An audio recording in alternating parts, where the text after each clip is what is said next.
A Q4 sales secret that sadly, I think many Etsy sellers just learned too late. And I don't think it's that anyone's trying to keep this Q4 sales secret from you. I think sometimes we just kind of forget to talk about it. I am going to be addressing the answer to this in just a second. And I don't think it's something I've ever really talked about on the channel before. If you're new, welcome. Hi, I'm simply Shawna. And on this channel, we talk about Etsy. We talk about selling print-on-demand items, items that Printify or Printful print shops print for you, designs that you've printed. They print them up for you, send them off to your customer for you, leaving your time free to design, to scale your shop.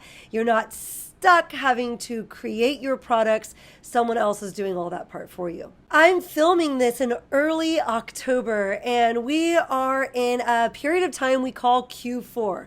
October, November, and December are Q4, and those months bring the biggest sales opportunity on Etsy or in online shopping, period. And I know that as you have been gearing up for Q4 and you've been excited about all of the sales that Q4 could bring, you've been hearing all of the YouTubers, including myself, encouraging you, telling you to go strong, that more money can be made during Q4 than any other time during the year. And so, well, that begs the question, if you're watching this video when it first comes out in early to mid-October, are you making the sales that you had hoped you would be making? The reason I'm doing this video is because I recently got a message from one of my members in my membership, the Learn and Earn Academy. Her name's Jennifer, and she really brought me back to my first Q4 and the feelings that I had that year. And it reminded me that this is something we need to be talking about more, and it's a secret that I need to let you in on so that you know that what you're experiencing is normal and you know what to make of all of this. Quick side note, the Learn and Earn Academy, if you are interested in joining that membership and you wanted to work more with me, I will be making that more accessible in December. Right now, it's only by email invitation. And if you did sign up for an email and you never received one, I will be sending out another one soon. So you may just have signed up after I sent the initial email out. But soon I'll be making it more accessible. And if that's something you're interested in, just make sure that you keep your eyes open for it. Also, about 2 weeks ago, I did a ornament video, and it was going to be part of a 2-part series. I know there's quite a few individuals that have reached out to me looking forward to that next ornament video. I'll leave it linked here and down in the description below. It is 13 ornament niches that there are being high search volumes for, but lower competition. And the second video is going to be showing you how I would add value to the market in some of those niches. I'll take you through my process of how I would create ornaments that have a great shot of selling. If you don't want to miss that video, just be sure to take a second to go down and hug the subscribe button. And in a little while, I'll invite you to go like this video. But first, I want to provide you with some value and make sure I've earned that like. So the first thing we're going to do is we're going to jump on. I'm going to read you this message from Jennifer. And I actually have gotten a couple of messages in the membership that remind me that this wasn't only a part of my journey, and I wasn't crazy for feeling this way when I was going through this. This is what my members are reaching out to me and they're saying. And so if they're feeling this way, I think that you might be feeling this way also. And I want you to know that you're not alone in this feeling and that it's normal. Jennifer messaged me in a private chat, and I asked her if it would be okay if I shared this with you all. And she gave me permission. And so this is what Jennifer said. I feel like I am struggling. I need some words of encouragement. I'm at 813 sales now and was getting like 5 sales a day the first half of September. But starting around the second half of September, it just dropped down to only 2 or back to some days 0. Like yesterday, I only had 1, and today so far only 1. I have been very diligent and persistent to keep adding, and I am at over 1,800 listings now. I have been working on doubling down in an evergreen niche and other top-selling niches, as well as feeding Christmas and fall and Halloween. I just don't know what I'm doing wrong. It is fourth quarter now, and I thought I would have seen more of a pickup with all the work I have been putting in to get ready for it. And so this is Q4's dirty little sales secret. It doesn't often start out with the bang that we expected it to. And I think because all of the hype that you're listening to on YouTube, because all of the people on YouTube who have been successful and are sharing that success with you are excited for you. We are excited to share with you what our journey has been. And we know that it takes a lot of effort to prepare and to get in there. And I think sometimes we kind of forget that Q4 doesn't usually start off with such a bang. And then I think also sometimes we're so focused on encouraging you that we maybe just forget to mention it. Let me illustrate for you how normal this is. It is so normal to start Q4 and not get the sales that you thought you were gonna get. I started my shop in the month of October. So my first Q4 really was that very first Q4, but I don't consider that my first Q4. I consider the following Q4 my first Q4 because that first Q4, I was just getting started. I didn't know what I was doing, and the listings were really very poor. I was listing a lot. I was getting around 40 listings up a week. I got at least 100, if not 200 or 300 listings up before Black Friday, Cyber Day, Monday came. But I maybe sold organically one Christmas listing. It happened to be a niche down listing. It was a pink Christmas design that I wound up selling. So that was a big bust. Now, fast forwarding a year later, I did much better. But I started out in the beginning of October kind of devastated, deflated, and upset because things weren't going the way I thought they would. And there's a couple of reasons why that is. I'm going to share them with you, and maybe you can apply this to your shop. If you are not getting the sales that you want to right now, or if your sales are actually lower than they were last month, this is probably really going to resonate with you. In my journey, I wanted to sell teacher shirts. I was a fourth grade teacher. I'm now a full-time Etsy seller. That's how much money you can make. I make many times over what I used to make in my teaching career selling t-shirts on Etsy now. And if I can do that, I swear to God, you can do that too. In my desire to grow my shop, and to sell teacher things, because I knew that this was a really big niche. I knew it was a very profitable niche. A lot of YouTubers were talking about teacher stuff. And I thought, well, my God, I'm a teacher. I should be able to sell teacher stuff, right? So I started listing teacher stuff, and I sold none of it.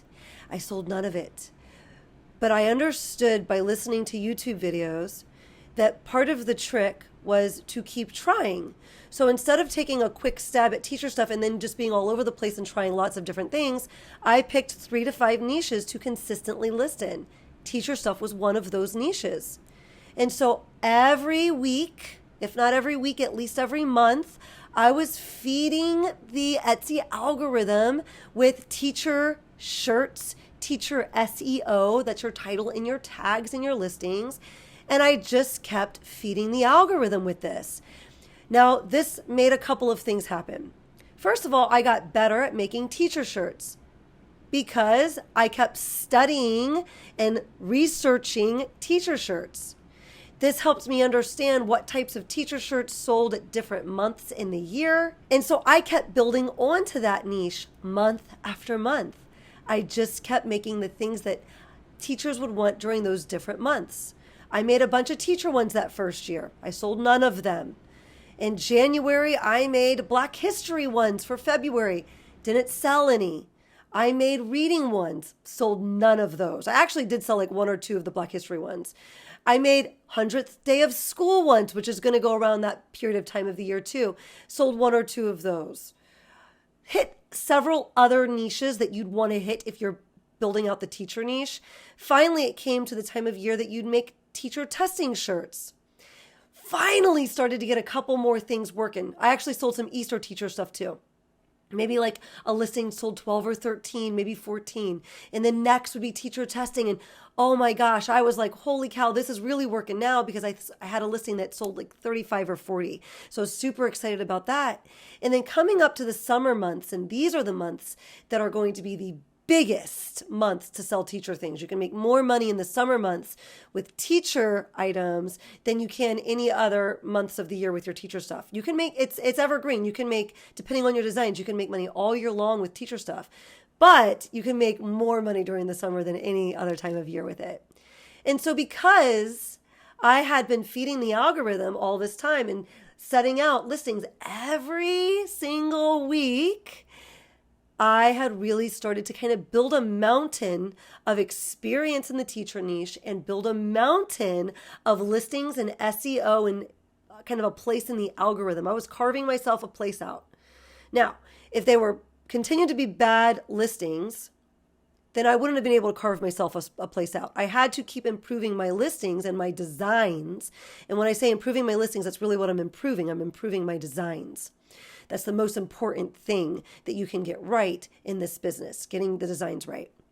And you do that through market research. I have a whole playlist on that. I'll leave it linked down below. So coming into last day of school, which is a huge niche in the teacher niche, I started making some really great sales.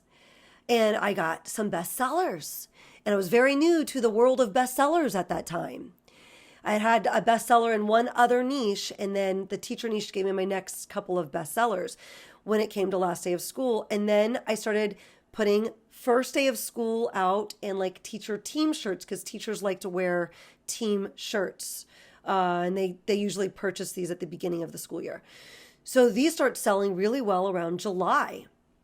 And so I had been feeding the algorithm and I really started getting in there for that. And so what happened during this period of time of the year is I went from making pennies per hour.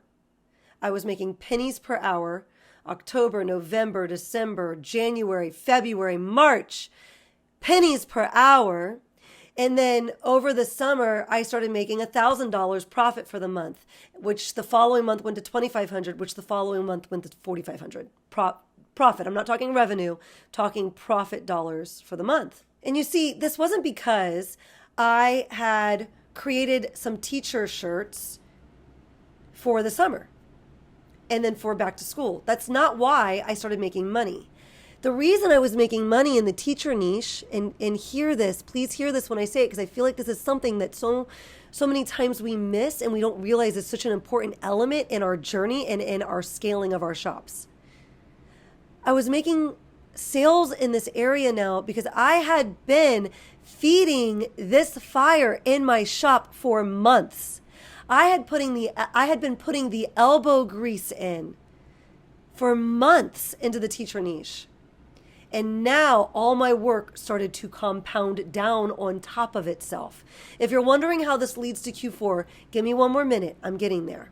If you are interested in the teacher niche and you're looking for a resource so that you know what to list in what months to list them in, I have taken all of that knowledge that I've learned. I've put it in a resource, and I will leave that resource. It is a purchased resource, but I'll leave it linked down below. You can check that link out if that's something you think you might be interested in. Now, how does all of this relate to Q4? Here we are, we're in the summer months. And I'm a school teacher, so I have the summer off, which was a great asset for me while building my Etsy shop. And so I spent that summer, of course, I was still making school stuff, and that school stuff sold well until mid-September. Your back to school stuff, if you're making the right kind of stuff, that calendar resource I created can help give you ideas with that and help give you some guidance with that if you're interested in it. But if you're making the right kind of stuff, you'll make sales right up through mid-September. You'll make good sales in the teacher niche. And I understood that this was going to cease. Like, I understood that teachers weren't going to continue buying this stuff in November, right? So it actually lasted longer than I thought it would. I thought it was going to dry up like by mid-August. So I was so happy it kept going. And over the summer, I kept feeding that fire. I think of my Etsy shop like a train, and my listings are like the train tracks. So we have to hustle as quick as we can to lay our train tracks so that our Etsy train has somewhere to keep chugging. We don't want it to run out of track and have nowhere to go. And so that summer I was very diligently very, very diligently. I had never dropped that ball that first year. I never dropped my listing ball. Like, I just kept juggling it all year long. And so I was working really hard to keep those train tracks going and have them built for October and November. To have listings, lots and lots of listings, enough showing for October and November for those customers to come in and have things to buy. For the Etsy algorithm to be able to keep pushing me out with items that people were coming to Etsy to search for. I worked very hard to do that.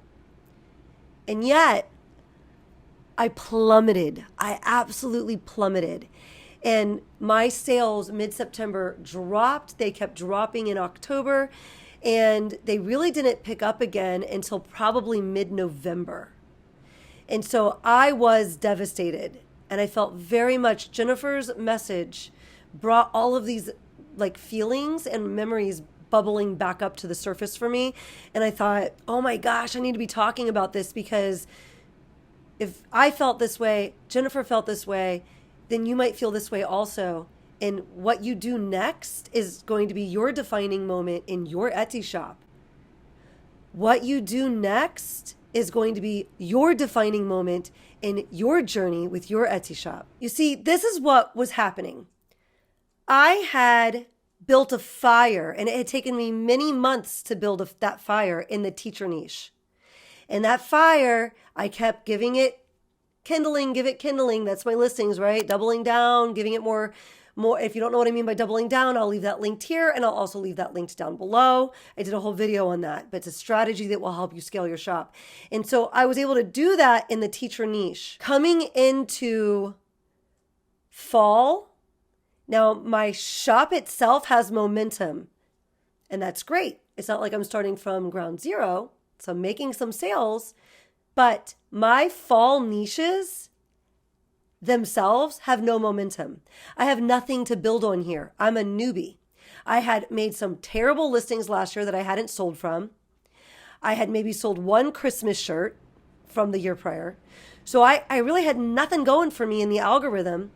I had not put that elbow grease in for my fall and my Christmas niches, because that's just kind of not how those niches kind of work, right? Like, I had been able to put the elbow grease in over many months doing different kinds of listings in the teacher niche, but now I'm starting over again with the fall and the Christmas. And so that was something I kind of came to understand, like, okay, now it's time to roll my sleeves up. Thought I got too big for my britches here, and I thought I was entitled to sales. I have to earn it now for the Q4. Again, I was making sales. It wasn't like starting over, but I was definitely not picking up where I left off with the teacher stuff in September there when it stopped selling. And so I did choose to move forward without doubt of this not working. Yes, I felt upset, and then I let it go. I want this for myself, and so the only way that I'm going to get this for myself is if I list. Because if I don't do that, then I'm not going to be able to change this. And that's what you have to do right now. If you're not getting the sales you want, please know that it's normal that you're not getting the sales you want in the beginning of October. And then know that the only way you're going to change that is if you wholeheartedly believe that, yes, this is going to work out, because the only way that you're going to put the effort in right now that you need to put in order for this to bring you what you want it to bring you, then you have to believe it's going to work. Otherwise, your effort level won't match your goal. And we need our effort level to match what our goal is, if not be above what we think it should be. So now what's going to happen, at least what has happened for me, is I started making those sales for Halloween and then for Christmas much closer to the holiday. Because at the beginning of the season, you're now contending, your newish listings, new to newish listings in the game of Etsy are contending with Etsy sellers that have skin in the game. They've been selling and have built themselves a mountain in the algorithm, in the Etsy algorithm. They have a mountain of listings. They have a mountain built up for themselves of traction in the Etsy algorithm. theirs are going to get seen before yours unless you really hit it right with a design. And you might not have done that, and that is okay. You didn't have to. That comes with experience. But you are contending with those Etsy sellers, and they are going to get seen before you do. And that is just the way it is. So roll your sleeves up right now and get ready to put that elbow grease in and get ready to get in there and work, because that's what you need to do right now. Think about the place that you're going to be coming out of Q4 if you're able to grab some traction. That's going to make your entire next year go better for you. It really is. It works on momentum. You're getting yourself that momentum. For me, that first Q4, I made more Halloween sales leading up much closer to Halloween. But overall, my October was disappointing. And then November, I was disappointed for the first part of it. And then things started to pick up. About halfway through November, about 2 weeks in, is when the sales really started to pick up.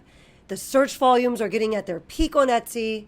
Yes, I'm contending with all of the Etsy sellers that have been selling for a long time, but now the search volumes are much higher and I'm getting a bigger chance to get in there. I continue to make more and more designs, so I'm carving out a piece for myself in the algorithm. I'm making a mountain of stuff for myself. My stuff is getting better and better. I'm doubling down. Again, I'll leave that video linked down below. I won't go into what I mean by that right now, but when you're doubling down, you are making better and better designs. You're learning from what you've already done, and you're putting more and more out there in the algorithm, those specific sub-niches. So, of course, you're not making anything that says Merry Christmas. You're working in specific sub-niches of Christmas, like Cousin Christmas Crew, for example, or Teacher or Nurse Christmas. And as you get closer to the holiday and the search volumes, the amount of people coming into Etsy and searching is rising, you're having a chance to now get seen. So get as many listings out as you can so that you have a chance to ride one of those waves. Keep listing. I really, really, really encourage you to keep listing all the way till Cyber Day Monday. Black Friday weekend, Cyber Day Monday, then you can turn your sites to maybe evergreen niches. And that leaves me with 2 more points I wanted to make. One, part of the fun of this is once you do make it and get some traction for Q4, the listings that start selling most likely won't sell for you until closer to the holiday. But next year, they might start selling in July. And you'll be one of those Etsy sellers with skin in the game. You will have already built yourself a mountain for next year. And your progress and you scaling your shop will happen that much more explosively for you next year. For me, after that Q4, I had something that actually took off like wildfire the weekend of Black Friday. I went on to make $6,000 profit, not revenue, profit. Money I got to keep after paying my print-on-demand companies, $6,000 profit within a 2-week period of time. And so that listing especially went on to start selling very regularly for me starting that following July. And it was that much easier for me to start selling Christmas stuff. I started listing it the following July, and I sold it much earlier than I had the year prior. And this is something you can also look forward to. And the other thing I want to mention, and I had forgotten feeling like this, but Jennifer brought it back to my attention. She says, I have been working on doubling down in my evergreen niche and other top-selling niches, as well as feeding Christmas and fall and Halloween. Now, I already went back and forth with Jennifer. I sent her a little Loom video and I gave her a pep talk, and she and I went back and forth and we talked specifically about this. And so I really wanted to speak to this for you in case you're wondering about this, because I guess I was more normal than I thought I was, since Jennifer's feeling the same thing. She feels like, gosh, I was selling in these evergreen niches. And not only Jennifer reached out to me, another member, Katie, also reached out to me. And I feel like she really was feeling this piece, what we're about to discuss. So you're working on your evergreen niches. You've already had some traction with that. That's kind of like my teacher stuff, right? I was working on the teacher stuff. I was making lots of sales with the teacher stuff, and now I couldn't get any teacher sales. Maybe a little different with teacher stuff because, the different things you're going to make at different times of the year, so different with teacher. Let's liken it to maybe like birthday, right? It doesn't matter what month it is. People are celebrating birthdays. Pregnancy. Doesn't matter what month it is. People are getting pregnant. Weddings. There are certain months where more people have weddings, but there are weddings all year round. So if you're in one of those types of niches, it's quite likely that even though you were making regular sales, that you will not make as many of those sales during Q4. I can't quite explain this because if I look on eRank, sometimes I don't see a drop in search volume for these. However, I know that I experienced this. I had an evergreen niche that was doing great. It was a niche that people, would be buying from any month of the year, it would seem like. And yet it took a nosedive during Q4. And I remember thinking like, oh man, like I haven't been feeding the algorithm as much in this evergreen niche. So maybe that's why, because I was focusing so much on Q4. But I thought, wow, so all of the work I've done in this niche seems to be gone because I think Etsy forgot about me for these evergreen niches. And I felt very nervous about this. But guess what happened in January? It came back. I started listing in it more aggressively again. But the stuff that had been selling well, that bestseller I had drummed up for myself, started selling great again. And so it's just a phenomenon that happens during Q4. Perhaps people are more focused on buying maybe gifts, and they're definitely focused on buying holiday themed items. And so some of those evergreen things, birthdays, pregnancy related, wedding related, and maybe those things just aren't as big of a deal, right? So maybe they're just not buying those as much as they were. Or maybe that's married with our not listing as aggressively in those niches also. But for whatever reason, I experienced that also. Those evergreen niches did take a dive, but they came back in January. And so if you're feeling like that, like my friend Jennifer here and my other friend Katie over from the membership were feeling, then know that you're not alone in that. I felt that too. And now I feel that it's a very normal part of our journeys. All right, if I did provide you with some value here, I do hope you'll consider going down and giving that like button a little hug.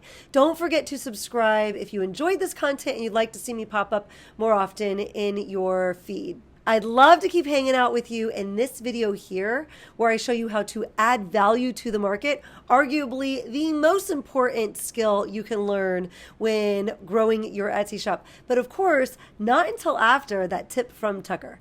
Tucker, take it away.